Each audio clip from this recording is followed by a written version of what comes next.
Hello friends, मैं प्रियांशु यादव आपका इस यूट्यूब चैनल पर हार्दिक स्वागत करता हूं।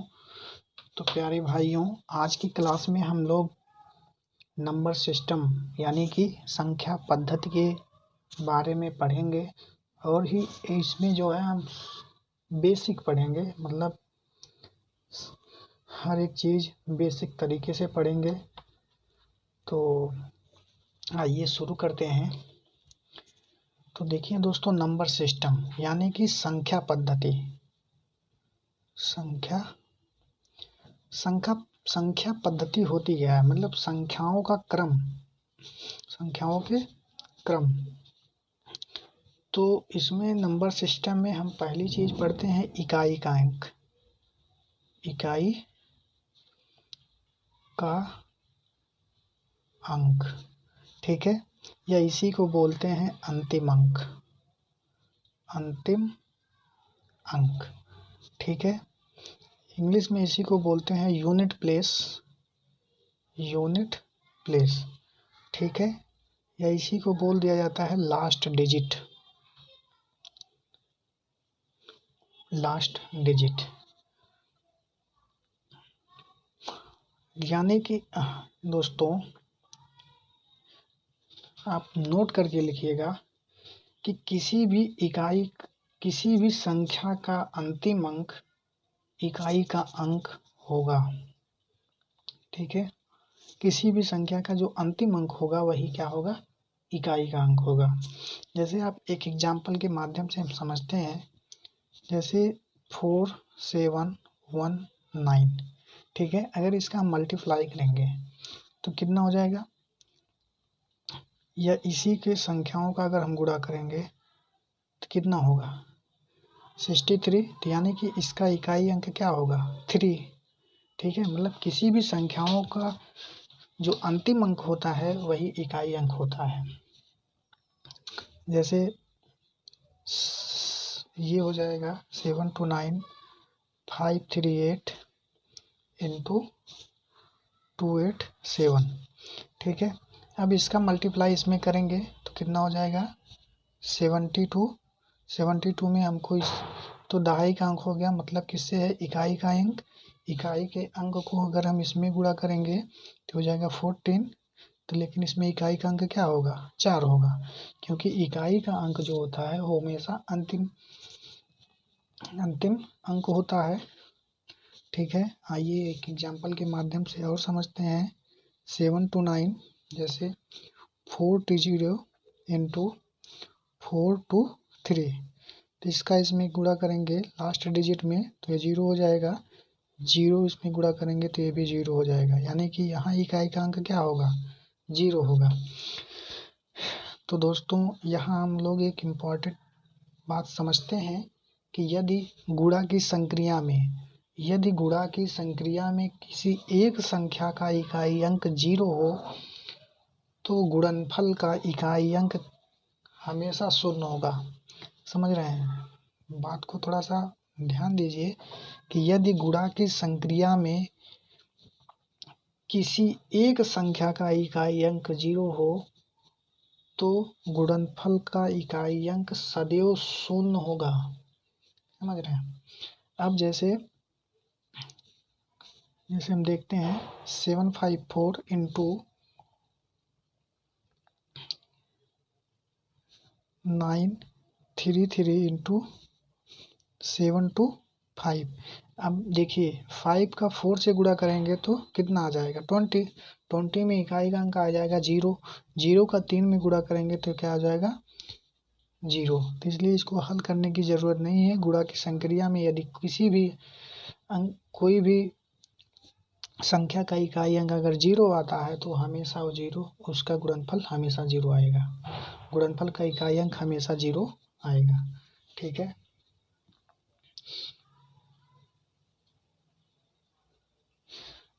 और दोस्तों, यही एक इम्पॉर्टेंट बातें हम जो है नोट कर लेते हैं कि यदि गुणा की संक्रिया में, रुक जाइए आप लोग को हम थोड़ा सा बताते हैं। जैसे अगर गुणा की संक्रिया में कोई भी एक संख्या जो है सम हो और किसी भी एक संख्या का इकाई अंक 5 हो, जैसे कोई भी गुणा की संक्रिया है, जैसे 725 हो गया, इसमें किसी भी गुणनफल में इकाई का अंक अगर 5 हो और दूसरी संख्या के इकाई का अंक अगर सम संख्या हो, ठीक है, तो सदैव उनका जो गुणनफल का जो इकाई अंक आएगा हमेशा 0 आएगा। ठीक है, ये बात आप लोग ध्यान दीजिएगा। जैसे 5 हो गया, 5 को अगर हम किसी सम से गुणा करेंगे, समझ रहे हैं, तो यहाँ जो इकाई का अंक आएगा हमेशा 0 आएगा। इकाई का अंक हमेशा 0 आएगा। ठीक है, जैसे एक एग्जाम्पल के माध्यम से हम समझते हैं। जैसे 935 है गुणे 387 गुणे 283 गुणे 736। तो अब हम लोगों को क्या देखना है, इकाई का अंक यहाँ 5 आ गया, ठीक है। अब इसके साथ कोई सम संख्या ये 6 आ गई, तो इसको सॉल्व करने की जरूरत नहीं है, यहाँ पर हमेशा इकाई का अंक 0 आएगा। ठीक है, अब जैसे इसमें कहा जाए 71 गुणे 72 गुणे 73 डॉट डॉट डॉट मान लीजिए 79, तो इसमें भी हमको सॉल्व करने की ज़रूरत नहीं है, क्योंकि 71 कहीं ना कहीं 75 आएगा। 75 में इकाई का अंक 5 होगा, 5 का अगर गुणा सम संख्याओं से किया जाएगा तो हमेशा इकाई का अंक क्या आएगा, 0 आएगा। ठीक है, तो दोस्तों आइए घातांक की इकाई अंक ज्ञात करना। तो अगला हम लोग चाहेंगे तो हेडिंग बना लीजिए, घातांक का इकाई अंक ज्ञात करना। घातांक के इकाई का अंक ज्ञात करना। ठीक है, घातांक के इकाई का अंक ज्ञात करना। तो दोस्तों घातांक के इकाई के अंक ज्ञात करने के लिए निम्नलिखित 3 नियम है। तो पहला हम देखते हैं,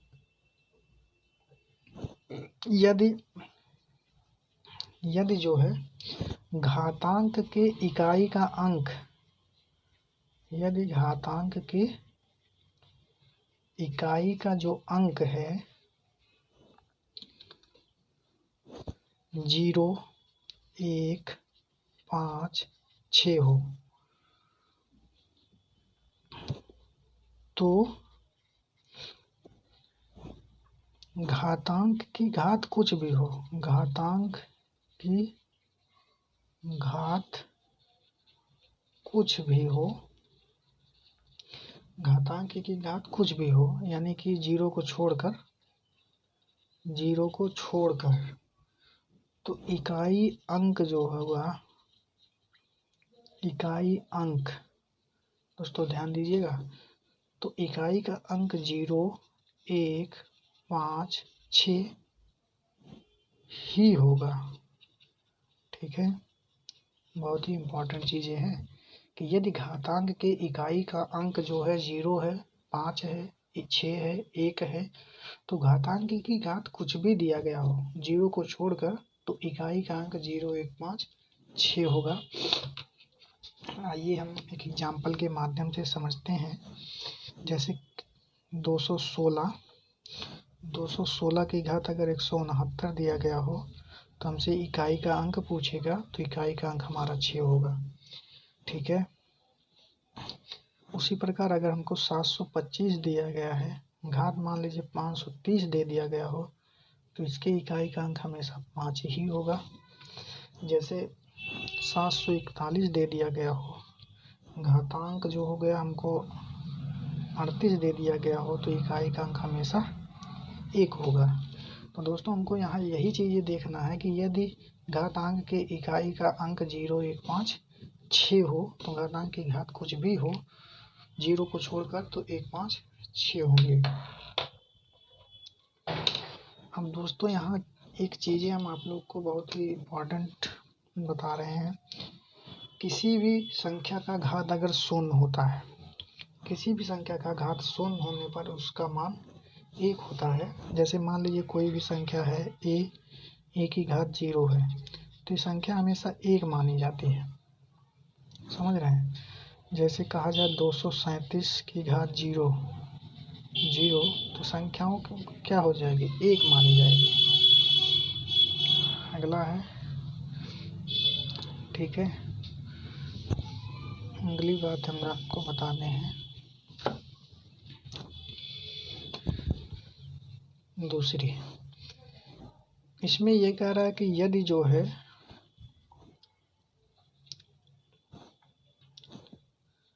यदि आधार का जो इकाई अंक है, इकाई अंक 4 हो या फिर 9 हो, ठीक है, यदि 4 हो या 9 हो। फिर कह रहा है कि यदि 4 हो तो मान लीजिए पहला चीज है, यदि 4 हो तो घात अगर सम होगी, घात अगर सम होगी तो इकाई का अंक हमेशा जो है 6 आएगा। घात अगर जो है विषम होगी तो इकाई का अंक हमेशा 4 आएगा। दोस्तों ये बहुत ही इम्पोर्टेंट चीज़ें हैं। जैसे हम एक एग्जाम्पल के माध्यम से समझते हैं। जैसे कहा जाए 324 की घात 12 में इकाई का अंक क्या होगा, 16 होगा, सॉरी 6 होगा ना, क्योंकि इकाई का अंक 4 है और घात सम है, तो इसलिए इकाई का अंक क्या होगा, 6। अब जैसे कहा जाए 314 की इकाई का अंक 13 हो तो हो जाएगा इकाई, सॉरी घात अगर 13 हो तो इकाई का अंक क्या हो जाएगा, 4। तो क्लियर है चीज, ठीक है। अब यहीं अगर कहा जाए यदि आधार 9 हो, यदि आधार 9 हो तो अगर जो है घात सम है और इधर घात जो है विषम है, तो अगर दोस्तों घात सम होगी तो इकाई का अंक जो होगा हमेशा 1 आएगा, और अगर घात विषम होगी तो इकाई का अंक हमेशा 9 आएगा, ठीक है। यहाँ तक क्लियर है। तो जैसे एक एग्जाम्पल के माध्यम से देखते हैं, 729 है, 729 की पावर अगर हम 2 करते हैं तो इकाई का अंक हमेशा हमारा 1 आएगा। अगर यही 739 हो जाएगा, इसकी पावर 3 कर देंगे तो इकाई का अंक 9 आ जाएगा, ठीक है। यहाँ तक किसी भी भाई को कोई दिक्कत? तो दोस्तों आज के लिए इतना ही। कल की वीडियो में हम इस क्लास को कंटिन्यू करेंगे। ये नंबर सिस्टम में बहुत ही इम्पोर्टेंट चैप्टर है, जो कि अक्सर परीक्षाओं में यहाँ से क्वेश्चन पूछे जाते हैं। तो आई होप आप लोगों को चीज़ें समझ में आई होंगी। यदि आप लोग को चीज़ें समझ में आई होंगी तो आप लोग इस वीडियो को ज़्यादा से ज़्यादा लाइक करिए, सब्सक्राइब करिए, शेयर करिए। तो आज के लिए इतना ही। Thank to you all those students who connected me. Thank to you.